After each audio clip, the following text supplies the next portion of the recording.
우리에게 주신 하나님 말씀은 요한복음 15장 1절에서 7절의 말씀이에요. 저와 여러분이 한 절씩 읽도록 하겠습니다. 나는 참 포도나무요 내 아버지는 농부라. 물은 내게 있어 열매를 맺지 않는 가지는 아버지께서 그것을 제거하시고 물은 열매를 맺는 가지는 더 열매를 맺게 하여 그것을 깨끗하게 하시느니라. 너희는 내가 일러준 말로 이미 깨끗하여 졌으니 내 안에 거하라. 나도 너희 안에 거하리라. 가지가 포도나무에 붙어 있지 않으면 스스로 열매를 맺을 수 없음 같이 너희도 내 안에 있지 않으면 그러하리라. 나는 포도나무요 너희는 가지라. 그가 내 안에 내가 그 안에 거하면 사람이 열매를 많이 맺나니 나를 떠나서는 너희가 아무것도 할 수 없음이라. 사람이 내 안에 거하지 아니하면 가지처럼 밖에 버려져 마르나니 사람들이 그것을 모아다가 불에 던져 사르느니라. 함께 읽습니다. 너희가 내 안에 거하고 내 말이 너희 안에 거하면 무엇이든지 원하는 대로 구하라. 그리하면 이루리라. 아멘.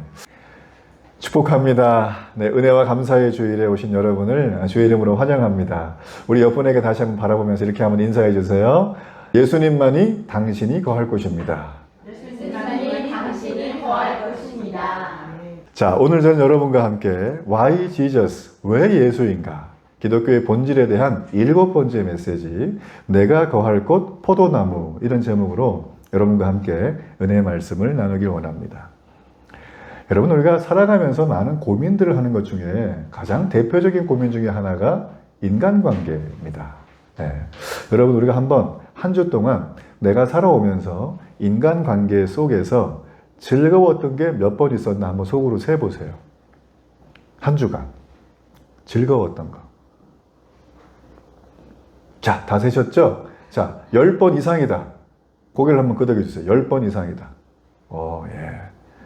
그렇군요. 네, 축복. 다 10번 이상이시네요.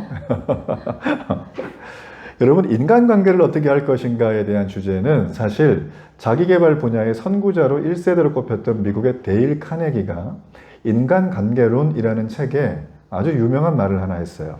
그 사람은 성공의 85%가 인간관계고 15%가 실력이다. 이런 얘기를 했습니다. 그렇죠. 사람과 사람 사이의 관계의 문제는 인간의 행복에 아주 직결되는 그런 문제라고 우리가 할 수가 있는 거죠. 여러분, 우리는 그리스도인이에요. 주님을 따르는 사람들입니다. 그렇다면 사람과의 관계에서 뿐만 아니라 하나님과 어떤 관계를 맺고 살아야 우리의 삶에 풍성한 삶의 열매가 맺을 수 있을까? 이게 우리의 늘 고민이자 기도의 제목이잖아요. 오늘 본문의 이 말씀이 사실 거기에 대해서 아주 명확하고 선명하게 주는 메시지입니다. 자, 그래서 오늘 본문과 함께 여러분의 모든 마음을 저와 함께 제가 여행 가이드라고 생각하고 따라오신다면 은혜가 넘칠 줄로 믿습니다. 오늘 이 본문의 배경을 잠깐 살펴볼 필요가 있습니다. 오늘 이 본문의 배경은 예수님이 이제 십자가에 달리시기 바로 전에, 그 전날 밤에 로마 군병들이 코앞에 닥치기 전에 제자들과 함께 겟세마네 동산으로 가면서 하셨던 고별 메시지예요. 이게 무려 요한은 13장에서 16장까지 넉 장에 걸쳐가지고 이걸 아주 상세하게 놀랍도록 기록을 해주고 있습니다. 우리 지난주에 살폈던 메시지 있죠? 지난주에 기억나십니까? 혹시 제목이? 지난주? 우리는 기억이 안 나잖아요. 그러니까 제가 여기 있는 거예요. 우리 지난주 살핀 거는 내 영혼의 인도자였던 길과 진리이신 예수. 맞죠? 이것도 예수님께서 지금 요 대목의 그 시간선상에서 하셨다는 걸 생각을 두고 오늘 말씀을 들으시면 훨씬 더 유익합니다. 오늘 예수님은 고별 메시지이자 이제 내가 죽기 전에 제자들에게 걸어가며 마지막으로 하는 메시지이기 때문에 말을 하시는 분이나 말을 듣는 제자들이나 사뭇 비장한 마음으로 들었을 거라고 저는 생각을 해요.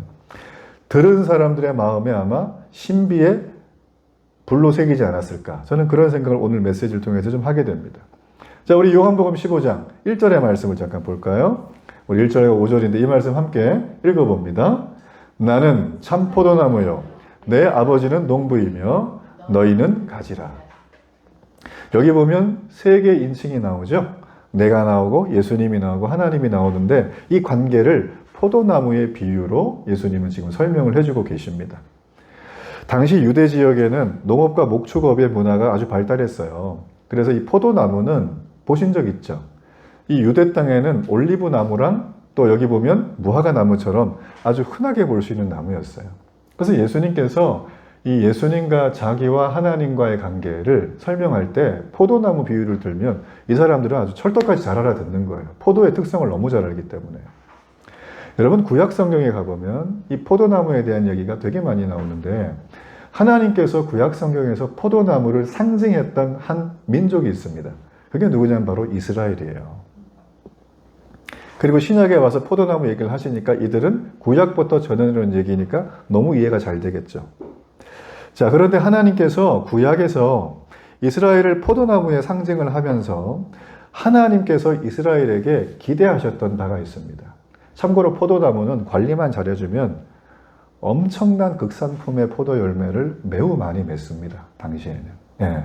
그렇기 때문에 하나님은 이 이스라엘에게, 구약의 이스라엘 백성들에게 포도나무의 좋은 열매를 기대하셨어요. 자, 그런데 실상은 어땠을까? 자, 우리 이사야 5장 7절의 말씀을 한번 볼까요? 우리 세번역 성경이기 때문에 앞에 있는 이 말씀을 함께 읽어보겠습니다. 이스라엘은 만군의 주님의 포도원이고 유다 백성은 주님께서 심으신 포도나무다. 주님께서는 그들이 선한 일 하기를 기대하셨는데 보이는 것은 사륙뿐이다. 주님께서는 그들이 옳은 일 하기를 기대하셨는데 들리는 것은 그들에게 희생된 사람들의 울부짖음뿐이다. 하나님이 이스라엘에게 기대했던 포도나무의 열매가 이런 거라는 거예요. 느낌이 별로 안 좋죠. 읽어보니까. 이스라엘은 하나님이 심으신 좋으신 포도나무예요. 좋은 포도나무. 근데 농부이신 하나님은 당연하게 여기서 좋은 극상품의 포도나무 열매가 오기를 기다렸는데 이들이 맺은 열매가 뭔가요? 들포도. 예.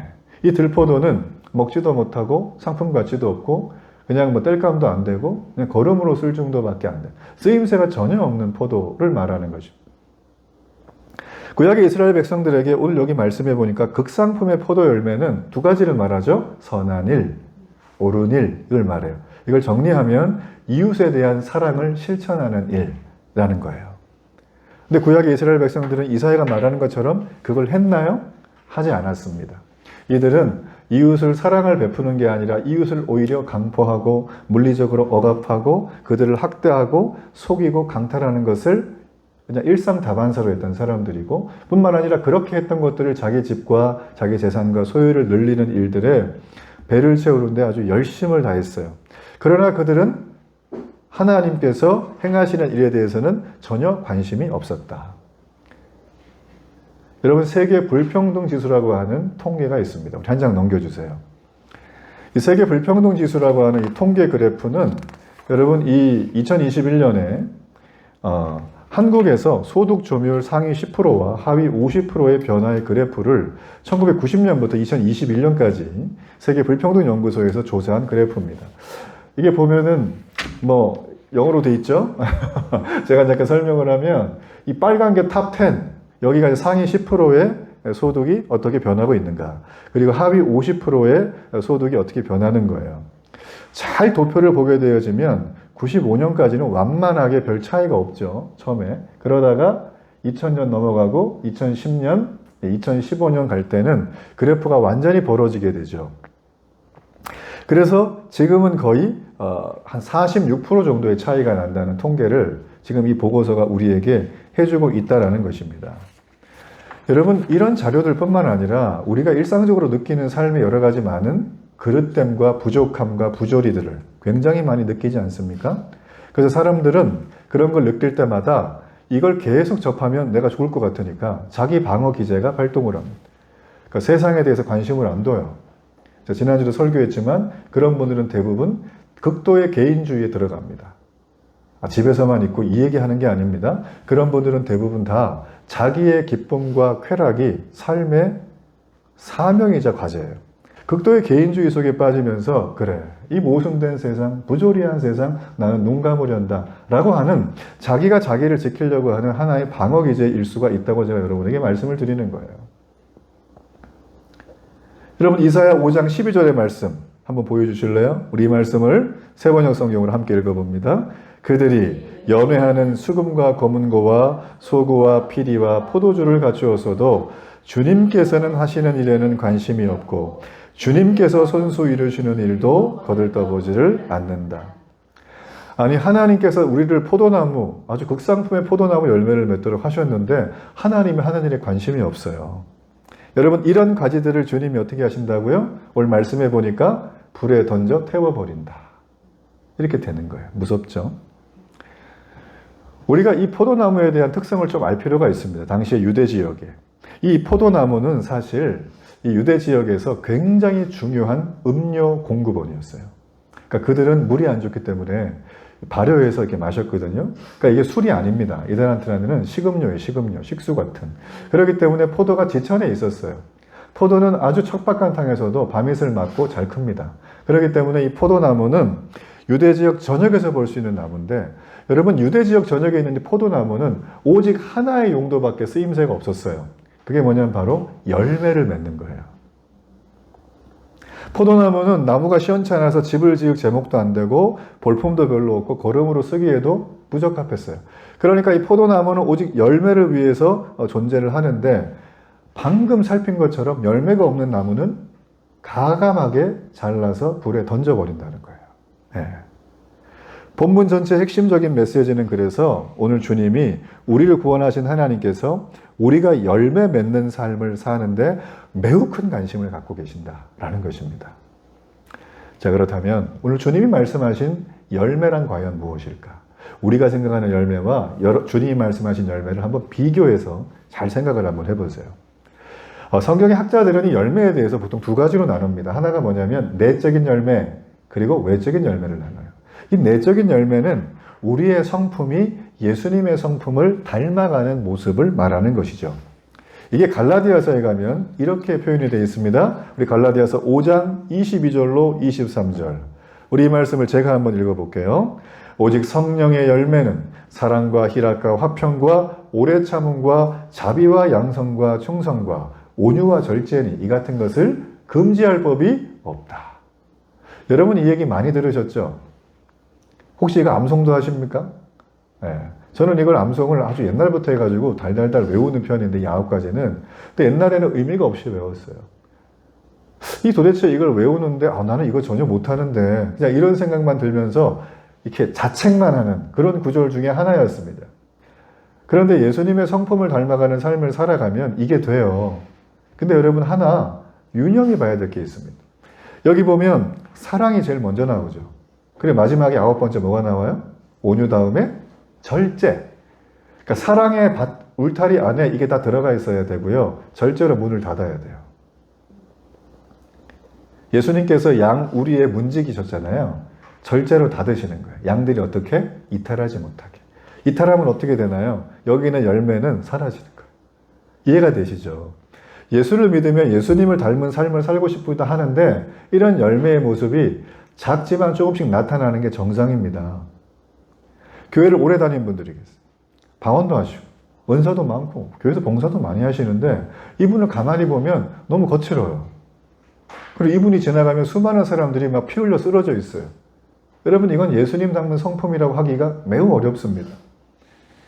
교회의 모든 훈련은 우리가 기능적으로 역할을 하기 위해서 교육을 시키는 게 아니라 우리의 성품의 변화, 다른 말로 인격의 변화를 목적에 두고 하는 거예요. 그렇기 때문에 이 내적인 열매가 매우 중요하다는 거죠. 자, 또 하나의 열매는 외적인 열매입니다. 이거는 내 삶을 통해서 내 주변에 좀 선한 영향력을 끼치는 걸 말해요. 뿐만 아니라 내가 교회를 왔는데 교회에서 여러 가지 사역들이 있잖아요. 그런 사역들, 봉사들을 하는 것을 말합니다. 저는 이번 주간에 그 위기가정 공휴일사역을 좀 다녀왔습니다. 어떤 분의 소개로 기도하는 중에 연결이 정말 잘 되어서 갔는데 제가 그분을 딱 만났는데 그분의 표정이 어땠냐면은 무표정이에요. 그러니까 사람이 무표정인 거는 여러 가지 이유가 있지만 너무 고난이 심하거나 내가 해결하기 어려운 게 날마다 지속적으로 이어질 때 사람의 표정이 상실이 되죠. 그래서 제가 처음에 그 표정을 본 다음에 물론 준비를 하고 갔지만 말문이 좀 막혔어요, 사실. 어떻게 이분한테 위로하고 좀 함께 대화를 나누고 뭔가 작은아마 이렇게 사랑을 좀 전해주나 고민이 제가 됐어요, 사실. 이제 그렇게 해서 이제 들어가서 한 10여 분 정도 이렇게 소위 말하면 제 마음이 막 좌불안석이죠. 예수님 어떻게 하면 좋아요? 저분 정말 어렵게 시간을. 아니, 평생 처음 목사를 만났잖아요. 여러분 같으면 목사가 만나자면 만나겠어요? 갑작스레? 매우 어려운 일입니다. 예. 저는 만난 것 자체가 기적이라고 보거든요. 그래서 만나서 이렇게 이제 10여 분 정도 이렇게 하는데 같이 이제 인도해 주신 분, 그분 또 저 이렇게 앉아가지고 이렇게 하는데 정말 이게 대화가 잘 안 풀리는 거예요, 처음부터. 한 10분을 제가 좀 막 식은땀을 흘리면서 있었는데 어느 순간 이분이 말을 열기 시작을 하셨어요. 그러면서 얘기를 한참 해주셨어요. 자기 삶의 위기, 지금 가정의 어려움, 뭐 이런 것들을 정말 아주 처음 보는 저한테 얘기를 쭉 하시면서 눈물도 서로 막 흘리면서 서로 같이 그렇게 시간을 보냈어요. 돌아오는 차 안에서 이제 우리 인도했던 그분이 긴 문자가 이제 그 만났던 그분한테 왔대요. 그 문자 내용을 가만히 얘기를 해주시는데 너무 고맙고 감사하다. 그러면서 함께한 분들 때문에 내 마음이 살얼음판에서 따뜻한 마음으로 변화가 된 것 같다. 너무 고맙다. 이제 그런 말을 보내주셨다는 거예요. 여러분, 이게 아까 얘기했던 이웃사랑에 대한 실천의 액션입니다. 여러분, 우리가 이렇게 위기 속에 있는 사람을 만난다는 건 주님이 우리에게 포도나무로 만드신 이유이자 사명이자 전부예요. 우리가 성도들 중에서도 보면 그분을 믿지 않는 분이셨지만 교회 안에도 보면 굉장히 침체되어 있고 뭔가 모르게 마음이 차갑게 식어져 있는 분들이 계십니다. 자, 그런 분들이 보면 우리는 일단 사랑하는 마음이 있으니까 잘 대화하고 함께 밥도 먹어주고 이런 섬김이 그에게 필요해요. 시간을 한번 내주고 그분하고 이렇게 그렇게 하면서 그분이 영적으로 회복을 시킨다면 우리에게는 외적인 열매가 맺는 삶을 살고 있는 것입니다. 여기 계신 분들은 그거 다 잘하시잖아요. 더 이상 할 게 없을 만큼. 뿐만 아니라 우리가 이제 가난한 이웃들을 섬기는 사역이라든지 아니면 내가 정성껏 준비한 헌금을 드린다라든지 아니면 교회 예배팀으로 섬기거나 찬양팀으로 하거나 뭐 간식을 해주시거나 여러 가지 뭐 기도를 해주시거나 이런 봉사의 사역들도 모두가 다 외적인 열매에 속하는 거죠. 자, 그러면 교회에서만 그럴까요? 아니에요. 우리가 일상생활 할 때 만나시는 분들, 이웃들 있죠? 그런 분들에게도 해당되고 직장 동료, 내 친구, 지인, 가족들 이 모든 분들에게 우리는 외적인 열매인 풍성한 영향력을 주고 살아가도록 우리를 주님은 지으셨어요. 그러니까 그런 열매에 주님은 관심이 많은 거예요. 그거 한다 그러면 도와주겠다는 거예요. 자, 그런데 보십시오. 열매를 맺지 못하는 가지들이 있어요. 자, 그 가지가 오늘 15장 2절에 나옵니다. 자, 우리 이 말씀을 함께 읽어보도록 하겠습니다. 무릇 내게 붙어 있어 열매를 맺지 아니하는 가지는 아버지께서 그것을 제거해 버리시고. 여기 보면 이 열매를 맺지 아니하는 가지, 우리들 말하잖아요, 그죠? 사람, 성도를 말하는데요. 농부이신 하나님이 이거를 제거해 버린다. 다른 말로 구원을 뺏어 버린다처럼 들리지만 사실은 이게 그 말은 아닙니다. 왜냐하면 여기 보면 내게 붙어 있는 가지는 영어로 in me, 내 안에 라는 뜻이에요. 이 얘기는 예수님 안에 있다라는 뜻이거든요. 이걸 쉽게 얘기하면 이미 구원받은 성도를 말하는 거예요. 네. 자, 성경은 우리가 한 번 구원받으면 결코 그 구원이 사라지거나 소실되지 않는다고 말을 합니다. 그런데 이단들 중에 구원파 같은 경우는 구원이 사라진다고 겁을 줘요. 그리고 어떤 종교는 죽어봐야 안다 그래요. 그리고 매주마다 자기가 집도하는 어떤 미사 같은 거를 참여를 하지 않으면 죄가 회개가 안 되기 때문에 내가 구원을 못 받는다고 얘기를 합니다. 그러니까 그분들은 어떻게 해요? 벌벌 떨면서 가는 거예요. 기쁘기도 하겠지만. 기독교 예배는 그렇지 않습니다. 우리의 구원은 우리의 소관이 일단 아니기 때문에 하나님께서 허락하신 이 구원은 반드시 주님께서 당신의 열심으로 이루어 가세요. 우리는 뭘 믿습니까? 그걸 믿는 거예요. 여러분, 그런 의미에서 오늘 이 구절은 구원과 관계된 의미는 아니죠. 그러나 구원받은 성도라 할지라도 내가 한동안 열매를 맺지 못하는 경우들이 있어요. 어떻게 할 수 없이 갑자기. 자, 그랬을 때 하나님은 그를 버리는 게 아니라 그를 데려다가 열매를 맺도록 도와주시고 이렇게 이끌어 주신다는 게 오늘 이 구절의 핵심 메시지예요.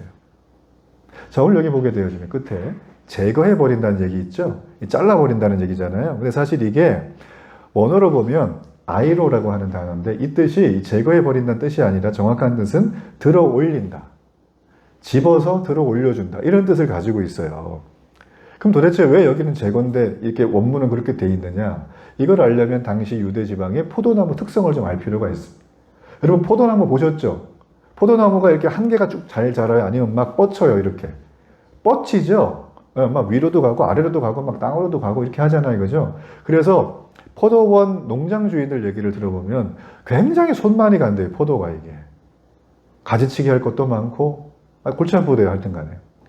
당시 유대 지역의 포도나무가 그랬는데요. 이 포도나무가 이 밑줄기가 나오면은 자꾸 땅으로 내려가서 기어서 막 큰대요. 빠른 거는 1년에 2m, 4m가 큰다는 거예요. 엄청나게 많이 크는 겁니다. 그래서 이 그냥 내비두면 포도의 나무 줄기에 나온 그 잎들이 먼지에 뒤덮이고 비가 오면 진흙이 묻어가지고 자양분을 못 받는 거예요. 그러니까 포도나무 줄기가 말라서 죽게 되어버리는 것이죠. 그래서 우리가 이런 의미로 볼 때 이때 농부가 이 포도나무 가지가 그렇게 말라서 점점 상해가니까 이 농부가 그때 딱 들어가가지고 이만한 통에다가 물을 잔뜩 받아서 그 먼지 묻은 거, 진흙 묻은 가지를 전부 다 닦아주는 거예요. 그리고 나서 얘를 들어 올려가지고 이렇게 딱 기둥에다 묶어주면 그때부터 포도가 극상품의 포도 열매를 굉장히 많이 맺는다는 것입니다. 여러분 이것을 우리의 영적인 신앙과 비유를 해보자면 이렇게 되어지겠죠. 농부이신 하나님도 우리를 볼 때 이 땅에 하나님의 자녀지만 여전히 죄와 씨름하며 삽니다. 죄와 뒤섞여 살아요. 나도 모르게. 여러분 그럴 때 주님은 우리에게 오시면 들어 올려주시겠죠? 잘 씻어주겠죠? 그래서 묶어주는 거예요. 그럼 어떻게 됩니까? 열매를 풍성하게 맺는 그런 삶을 우리가 살 수 있도록 해주신다는 것입니다. 여기서 말하는 포도 잎속이는 먼지와 진흙들은 죄를 말하는 거예요. 우리의 삶에 있는 것, 우리에게 끼어 있는 것들, 그런 오물들이 바로 죄라는 것입니다. 그래서 이런 것들이 우리에게 오면 주님이 날마다 말씀의 빛을 주고 영적인 은혜의 공기를 줘도 이게 차단이 돼요. 그러니까 줄기가 자라지도 못하고 잎사귀가 막히고 하니까 포도나무 열매가 맺어야 될 그 자리가 비어버리게 되는 거예요. 그래서 이런 포도나무는 빈약한 열매를 맺을 수밖에 없다라는 거예요. 여러분 그래서 우리가 하나님의 구원받은 자녀잖아요. 그렇지만 죄에 빠져 회개하지 않고 살아가면 우리가 이런 모습이라는 거예요. 빈약한 성도, 빈약한 열매. 그래서 농부이신 하나님께서 가지를 들려 올려주시고 씻어주는 작업을 성경은 두 글자로 표현합니다. 한번 따라해 보실래요? 징계. 이게 마음이 아프죠? 징계란 말 들으면. 어릴 때 뭐 부모님한테 호되게 혼난 그런 기억이 있는 사람들은 징계 그러면 불편해요, 마음이. 뭐 그렇지 않아도 징계 좋아할 사람은 한 명도 없습니다. 그러나 주님이 우리를 들어 올려서 씻는 작업이 성경은 징계라고 해요. 여러분 하나님은 케이스 바이 케이스로 사람마다 징계 이 내용을 좀 조절하세요. 어떤 사람들은 그 죄의 크기와 태도에 따라서 하나님이 이렇게 경고를 주실 때 말씀으로 줄 때가 있어요. 성경을 읽다가 올 때가 있고. 아니면 주일날 예배 때 설교를 듣다가 하나님의 메시지, 경고의 메시지를 들을 때가 있어요. 또 어떤 사람들은 믿음이 아주 좋으신 정말 신실하신 분들이 뭔가 얘기를 해주실 때 거기에서 또 메시지를 받을 때가 있어요. 이런 경험이 다 있으시죠, 그죠? 이렇게 우리가 이렇게 하고 있는데 아무리 우리가 그 하나님의 경고의 메시지를 들었는데 불구하고 이걸 민기적거리면서 하지 않으면 하나님의 징계의 수위가 점점 높아지겠죠. 왜냐하면 우리를 되돌리셔야 되니까. 그래서 그 방법들이 뭐 이런 것들이 우리가 자주 하는 얘기. 내가 갑자기 평안하게 잘 살았는데 순식간에 지금 사업이 어려워져가지고 내가 자금줄이 묶였어. 이런 분들 하는 분도 계시고요. 어떤 분들은 건강 하나만큼은 진짜 뭐 내가 이 탑이라고 했던 분이 계신데 일어났는데 갑자기 다리가 막 접혀지지가 않는 거예요. 이런 분들 계십니다, 실제로.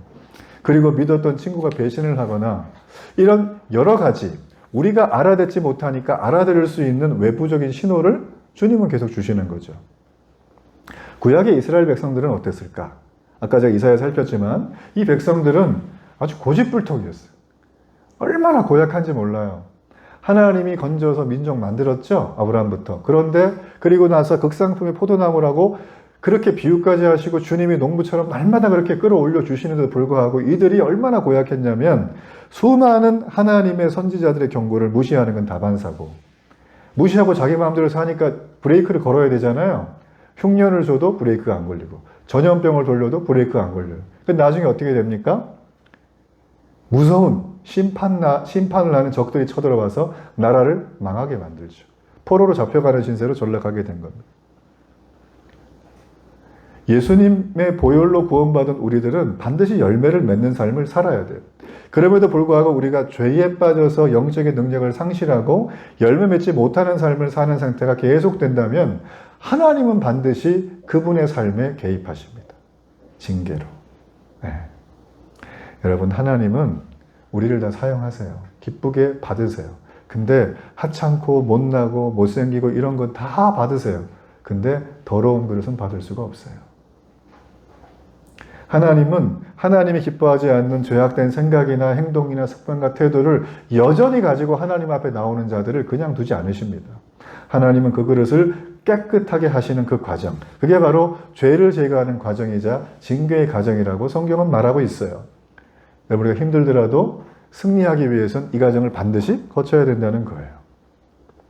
자, 우리 다음 절 하나 볼게요. 15장 2절의 하반절인데, 자, 이 말씀을 한번 함께 읽어보겠습니다. 무릇 열매 맺는 가지는 더 열매를 맺게 하려 하여 그것을 깨끗하게 하시느니라. 여러분, 여기 보면 열매를 맺기는 하는데 조금밖에 못 맺는 빈약한 열매를 맺는 포도나무에 대해서 주님이 다뤄주는 방식은 가지치기라는 거예요. 아까는 징계였잖아요. 여러분, 포도나무가 정말 이 무성한 열매를 맺으려면 말씀드린 것처럼 정말 많은 노력을 해야 됩니다. 그러니까 이 농부가 정말 가지치기를 그냥 계속 해줘야 되는 거예요. 제때 가지치기를 해주지 않으면 아까 말씀드린 것처럼 포도나무가 넝쿨이 막 지면서 그 잎사귀가 막 생기잖아요. 그럼 포도가 열릴 자리가 있는데 이 넝쿨의 잎사귀들이 그걸 다 막아요. 그러니까 빛이 안 들어오죠. 먼지가 끼죠. 그러니까 포도나무 열매가 시작도 못 해보고 사라지는 거예요. 시작도 못 해보고. 그래서 겉에서 보면 막 뻗어 있기 때문에 멋있습니다. 포도나무가 멀리서 보면. 그 사람들이 가봐요. 이렇게 보는데 열매가 한량없이 빈약하고 벌레가 많아요. 그런 데는.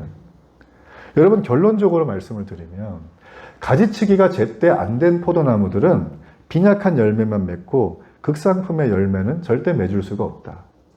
그게 영적으로 우리가 되면 큰 문제가 된다는 거예요. 그래서 이 가지치기를 신앙적인 용어로 재해석하면 삶의 우선순위를 아주 단순하게 재정립하라 라는 것입니다. 어렵지 않죠? 여러분, 우리는 매일 삶을 살아가면서 내가 중요하게 여기는 것들에 시간과 상황을 씁니다. 물질도 쓰고 사람도 만나고. 근데 우리가 정작 하나님이 영적으로 집중하려고 하는 포커스가 있거든요. 여기에 확 집중을 해야 될 때가 있는데 정작 나는 여기보다 다른 데다 에너지를 60%, 70% 쓰고 남아있는 찌끄레기 가지고 여기에 하나님이 말씀하시는 것에 집중하려고 하다 보면 나는 빈약한 열매밖에 맺을 수가 없는 거예요. 맺기는 맺어요. 빈약한 열매. 상품도 안 되고 나도 만족이 없고 이런 거를 맺을 수밖에 없는 것이죠. 그래서 하나님은 우리를 징계하시고 가지치게 하시는 그 이유가 극상품의 열매를 맺게 하기 위해서, 열매를 맺는데 최상품의 열매를 맺게 하기 위해서 우리에게 오셔서 우리의 삶의 어떤 부분들을 잘라내는 과정, 이게 바로 초기 가지치기 단계입니다. 자, 그렇다면 다음 단계가 무엇일까? 그게 바로 두 가지인데 우리의 가치관과 정체성을 정리하는 거예요. 말이 어려운데 쉽게 말하면 이겁니다. 가치관이란 내가 가장 중요하게 여기는 거예요. 자, 우리 지훈서 자매님, 내가 요즘에 가장 중요하게 여기는 게 뭡니까? 그냥 하나만 딱. 시간. 맞아요. 시간은 돈 주고 살 수가 없죠? 우리 안현주 자매님 어떠세요? 깜짝이야를 제일 중요하게 여기시는 건강. 맞아요. 건강. 맞아요. 예. 우리 오명신 자매님은 제가 나중에 또 밥 먹을 때 물어볼게요. 제가 배려가 넘치는 목사예요. 보세요. 이거 맞아요. 우리가 정말 중요하게 여기는 것들이 있는데요. 사실 우리가 이 중요하게 여기는 것들을 우리가 나도 모르게 하고 있어요. 맞죠? 그렇죠? 거기다 시간을 쓰고 있죠. 근데 하나님도 그거를 중요하게 여길까? 우리는 그걸 한번 되물어 봐야 돼요. 내가 중요하게 여기는 것들은 사용자가 쓰기 전까지는 좋지도 나쁘지도 않은 그냥 중성입니다. 근데 내가 쓰는 순간 나빠지기도 하고 좋아지기도 하는 거예요. 맞죠? 그죠? 그래서 우리는 이 부분이 필요하다. 그리고 또 하나는 나는 누구인가? 어디로 와서 어디로 가는가? 이게 정체성에 대한 부분이에요. 여러분 야곱이라는 사람을 아시죠? 이 사람은 이름이 남을 속이는 거짓말하는 사람이란 이름의 뜻을 갖고 있어요. 그 자기는 평생 동안 그 이름대로 수많은 사람들을 속이며 살았죠. 근데 하나님이 이 가지치기를 막 해줬어요. 연단을 통해서 손길을 통해서 막 하니까 야곱에서 이스라엘이라는 이름으로 이름이 바뀌면서 하나님이 통치하시네 이렇게 바뀐 거예요. 야곱이. 그래서 그의 인생은 이제 하나님께서 이제 함께 하시는 그의 가치관과 정체성이 새롭게 하나님의 통치로 바뀌는 사건.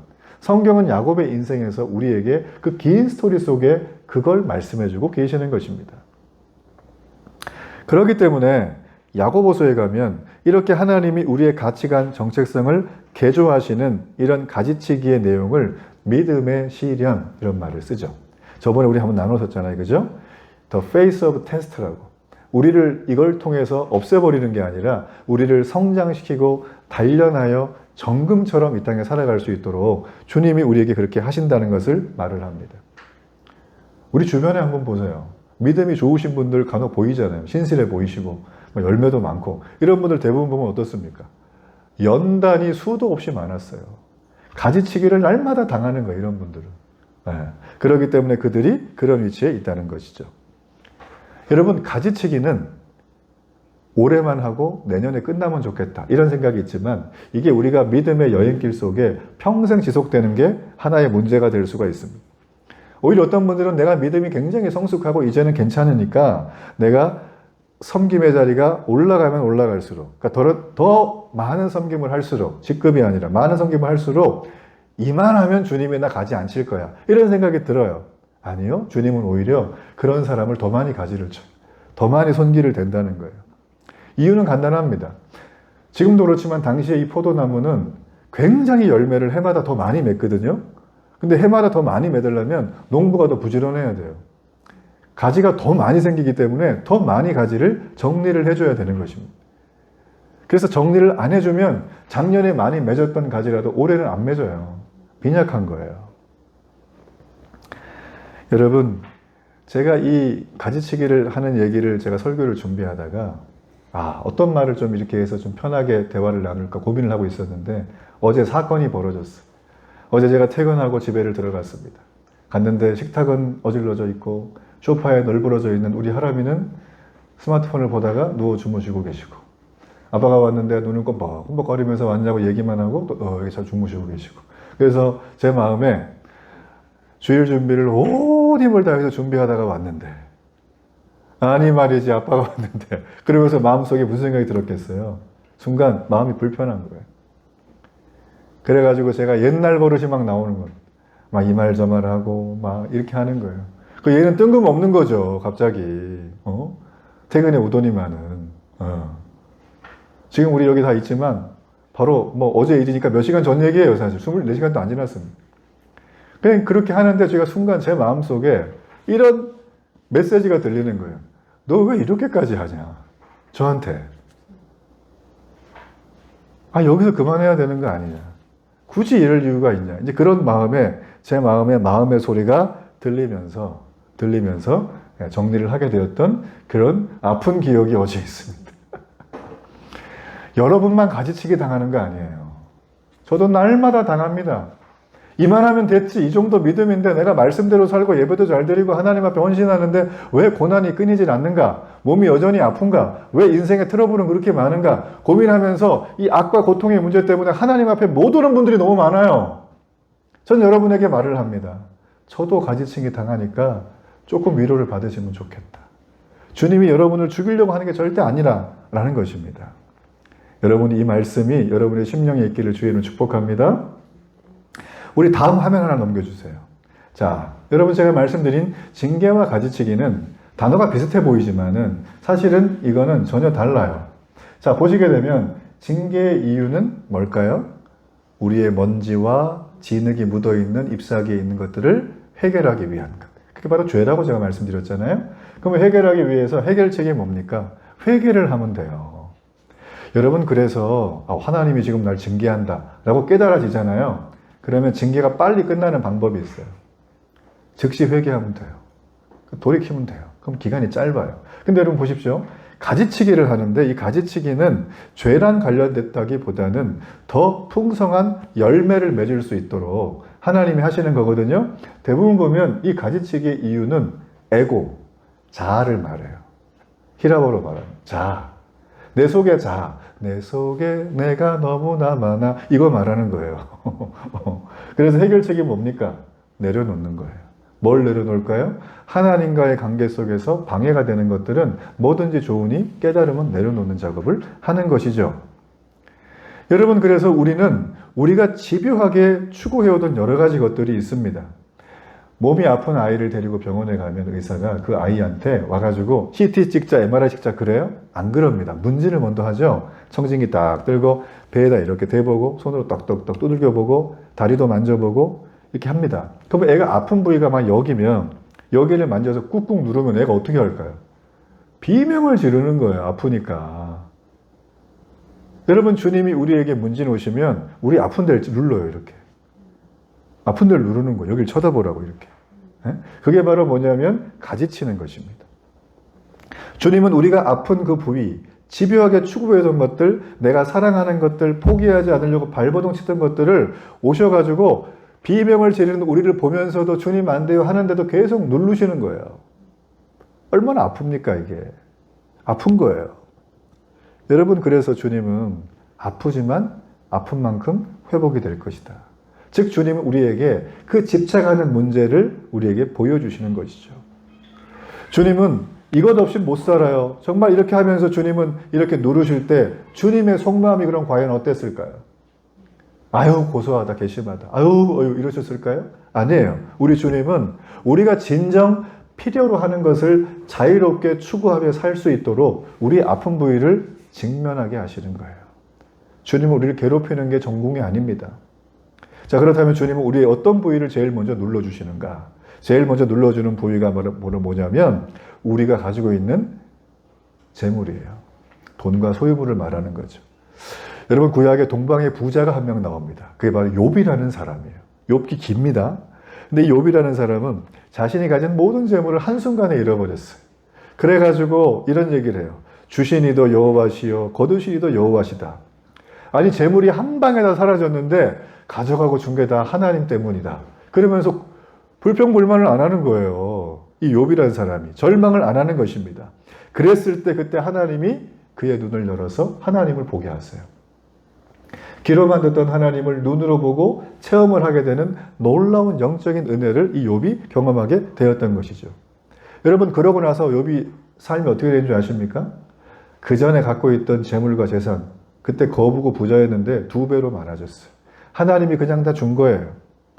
그래서 욥은 자신이 이 과정을 겪으면서 욥기를 가만히 보면 욥기는 고난에 대한 얘기지만 사실 고난이 포커스가 아니라 그 과정을 통해서 주님이 나의 아픈 부위를 문진하시고 꾹꾹 눌렀던 그 부위, 바로 자신은 신앙이 좋다고 생각하며 재물도 신앙 안에 잘 다룬다고 생각을 했는데 그는 가만히 보니까 내가 생각했던 거랑 달랐구나 하는 걸 깨달은 거예요. 신앙이 먼저가 아니라 돈이 먼저고 신앙이 그 다음에 와서 돈이 신앙을 컨트롤하는 상황, 이렇게 되었던 것들을 그는 그 욥기에서 우리에게 보여줍니다. 돈 중심의 신앙에서 하나님 중심의 가치관으로 그는 달라지게 된 것이죠. 그게 하나님께서 그를 눌렀던 부위였어요. 자, 그렇다면 하나님은 또 어떤 부위를 누릴까? 또 하나는 우리를 정말 저 사람 때문에 내가 살아 하는 그런 사람 있죠? 내가 가장 사랑하고 가치 있게 여기는 사람들일 때가 많습니다. 우리는 그 상대방을 사랑하지만 다른 말로 보면 집착할 때가 많아요. 제가 어제도 어떤 분 얘기를 들었는데 이분은 애 때문에 막 안달복달을 하더라고요. 애가 어린데. 그래서 막 헬리콥터 맘이야. 애가 부르면 갑자기 막 8차선 도로가 막 홍해의 광야처럼 쫙 열려가지고 날아가서 애를 막 데려다가 막 다 해주는 스타일인 거예요. 우리 주변에 그런 분이 꽤 많아요. 저는 필요하다고 보지만 이게 사랑하는 방식이 아니라 집착하는 게 굉장히 많다. 여러분, 성경의 대표적으로 야곱이라는 사람은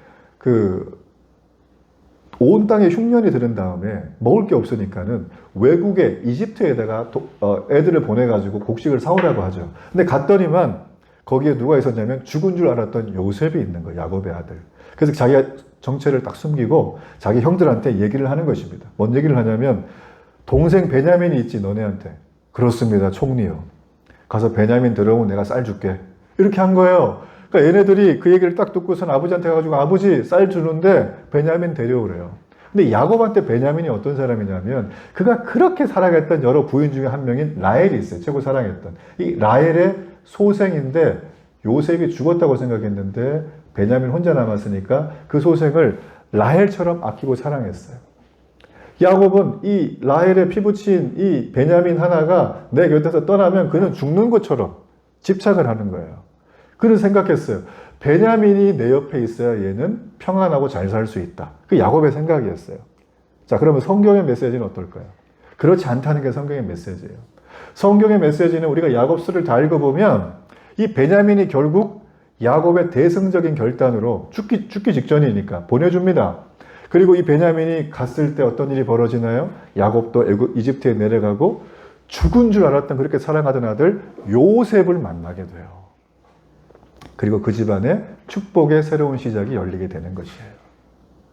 여러분, 가지치기의 대상이 바로 이런 것들이 있다는 것입니다. 그래서 우리가요, 이 주님이 우리에게 정말 열매를 넘치고 기쁨이 넘치게 우리에게 보여주는데 우리 주변에 정말 열매가 많은 성도분들을 가만히 바라보면 이 가지치기를 안 당하시는 분들이 없어요. 전 여러분이 최고의 농부이신 주님의 가지치기에 실수가 없다는 것을 믿음으로 받아들이고 주의 이름으로 축복합니다. 자, 우리 여러분 마지막 말씀을 좀 살피도록 하겠습니다. 우리 요한복음 15장 4절로 5절의 말씀을 보십시오. 자, 우리 이 말씀을 함께 한번 읽어보겠습니다. 내 안에 거하라. 나도 너희 안에 거하리라.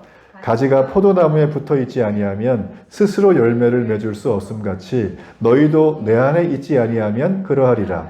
나는 포도나무요 너희는 가지라. 그가 내 안에 내가 그 안에 거하면 사람이 열매를 많이 맺나니 나를 떠나서는 너희가 아무것도 할 수 없음이라.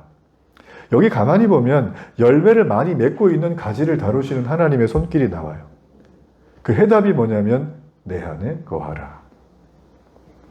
열매를 조금밖에 맺지 않은 가지들에 대해서 가지치기 하는 건 이해가 됩니다. 그러나 열매를 잘 맺어요. 아, 이분 훌륭한 분이에요. 신앙도 좋고 인품도 괜찮고 다른 사람 이분 너무 좋아하고 이분 때문에 막 교회에서 막 날마다 막 은혜가 넘치고 이런 분이 계시거든요. 저 같은 사람.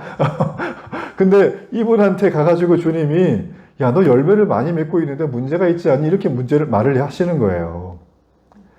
여러분, 열매를 많이 맺고 있긴 하지만 이미 맺은 열매에 대한 감사와 만족이 살다 보면 줄어들 때가 있습니다. 여러분, 구원의 은혜를 생각해 보세요. 나는 주님 만났잖아요.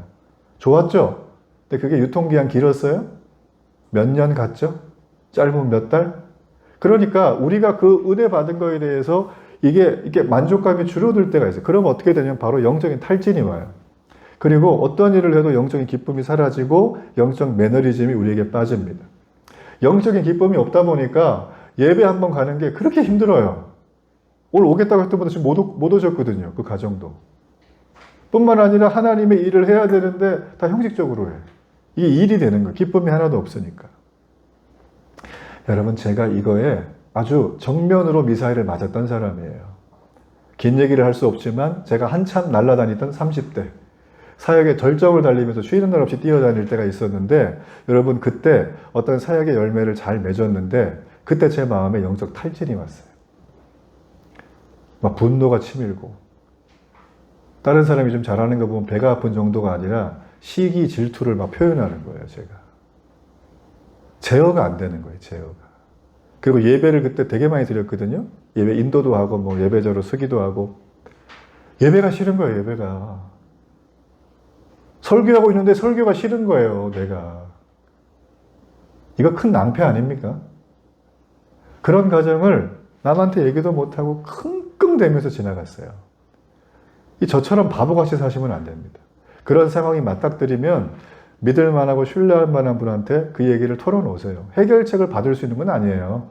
털어놓고 얘기하고 함께 기도하는 게 저는 가장 중요한 해결책이라고 봅니다.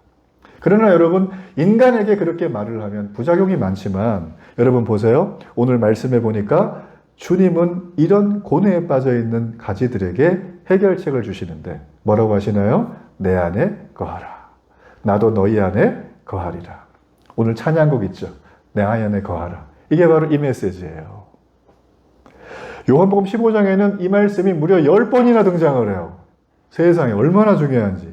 그리고 여러분 이 말씀을 그렇게 많이 하신 주님의 의도가 여기에 그대로 담겨져 있는데 주님은 봐요.